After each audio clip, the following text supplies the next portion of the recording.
So this movie brings together all of our favourite Marvel characters in one gigantic film. I would love to know what your funniest or most memorable moment from making it together was.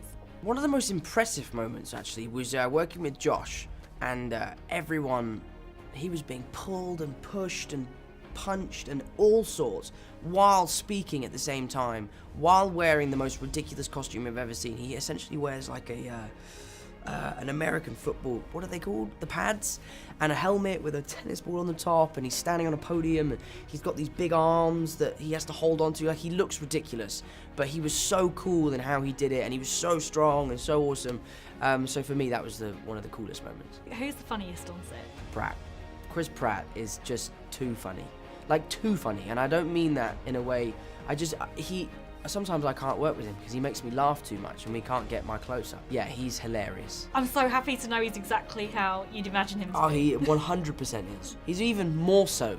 You know how you like see someone, you imagine what they'll be like? He's that version. Probably just going on set and seeing everybody, you know, and kind of looking left and right and just, you know, pinching yourself going, is this real that all these people are here all at once? And seeing people meeting up as well who perhaps didn't know each other, or I mean, I certainly met people I'd admired from afar from other films. Josh Brolin plays Thanos with such extraordinary relish, and he said to me that he was having more fun than he's ever had as an actor. He genuinely was having the time of his life, and I'm excited to see how that transmits in his performance. I've heard he looked quite hilarious on set. He looks rather like Mark Ruffalo looks when he's playing the Hulk, which is wearing a kind of chessboard onesie. Looks very comfortable, very stretchy. And I think, does Tom Holland also wear the same chessboard onesie? Yep, they're both playing chess on each other's chest. Some of us get leather and metal, and other of us get chessboard onesies. So we're expecting some huge action scenes, obviously.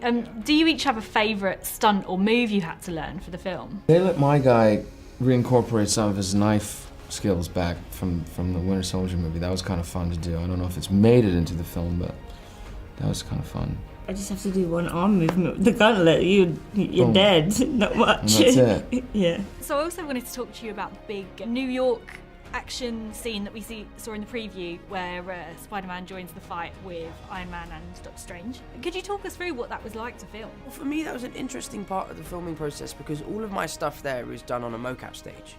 So it was just me by myself working with Anthony Russo, who was there with me that day working. And they show you like a previs clip of what is going on, and then you try and reenact it in the best way you can and add your own sort of twist to it. And yeah, it was pretty fun because when you're working with mocap, they can make you do amazing things. Like, I'm not that flexible, but they made my leg do that, which is amazing. So yeah, so that whole sequence for me was all a mocap stage. And how long does something like that take to film? I have to give credit to the artists who do the CGI on these movies, you know. I think they employ like thousands of people. I don't know how much it is. Thousands might be too many, but I know it's a lot. And they have to draw every single detail into these films to make us look fantastic. So it's kind of a great, I owe a lot to them, you know, because they're really the ones that do it. And I know it takes a long time. So everyone's talking about what might happen in this top secret next film. What's the weirdest fan theory you've heard? The Soul Gem is something of a mystery to me. And people keep saying that the Soul Gem is a person, and I don't know the answer to the question, but that's the only one I'm interested in. I saw a couple things where people were like, is Captain America the Soul Stone? But I don't know if that's true or not. I don't know where the Soul Stone is, but that was an interesting one, I think. That is interesting. That is an interesting one, yeah. I saw a couple people say that the other day. So people are also talking about if any of our favourite characters might die in this one. Right. If you had to pick a way for Spider-Man to have a death scene, how would you like to see him go? I want it to be dramatic. I want it to be emotional. I want the whole audience weeping. So however we do that, that's what's going to have to happen.